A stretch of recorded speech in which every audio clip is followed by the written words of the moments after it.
My beautiful kings and queens, I'm so sorry for such a late message. It has been quite a holiday weekend, and I wasn't feeling too well, got a little cold. But a story comes to mind in the Bible in First Samuel about two certain women, Hannah and Peninnah.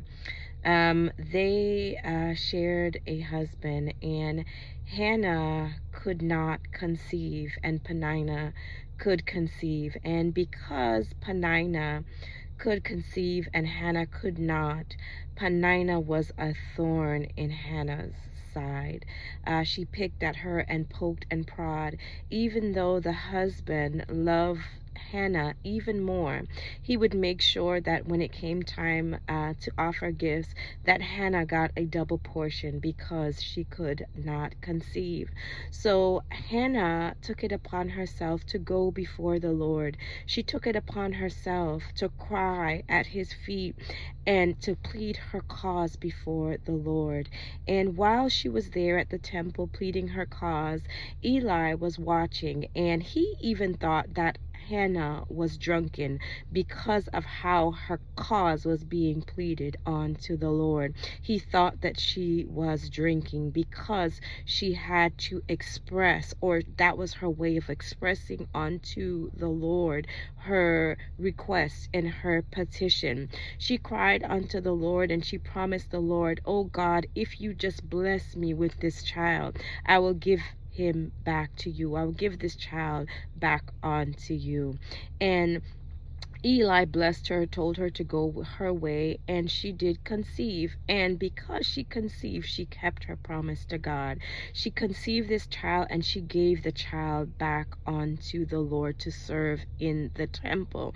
So while she was praying, while she was crying, the Lord had already answered her prayers, but he was waiting to see if whatever he gave her, she would give it back. So for a lot of you guys, you are in the season where you have been weeping, you have been tearing, you have been crying, and you have been making your petition known unto the Lord. And the Lord says, in this season the barren will conceive. In this season those without fruit will gain their fruit. So in this season, those that have been crying out unto the Lord, you will see what it is that you have been crying for.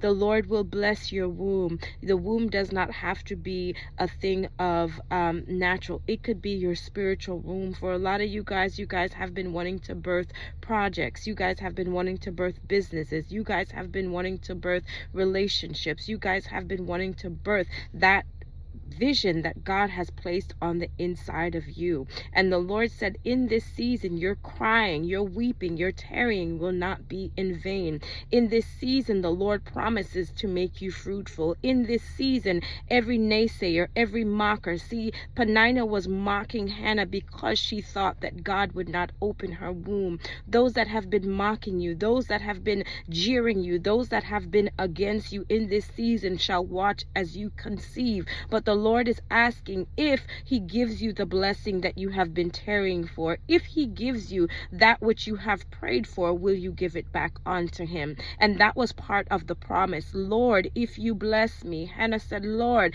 if you make me fruitful, I will give you back the fruit. The Lord is asking you, if I give you this fruit, if I give you this blessing, will you rededicate it back unto me? Because that is part of the deal. The Lord is saying that he will open your womb where you were once bearing, where you were once unfruitful. He is about to bless you. He's about to give you a double portion, but he is asking that when you receive this double portion, that you give it back on to him, so that you will continuously be blessed, so that he will continue to pour into your cup, so that he will continuously make you fruitful. Hannah, the Lord is about to bless you. Hannah, Peninnah is about to be in shame. The Lord said he is about to make you fruitful. So whether it be a business, whether it be a relationship, whether it be something that you have been tarrying for, when God gives it to you, will you give it back? I love you guys. Have a beautiful and a blessed evening. And remember to always be kind.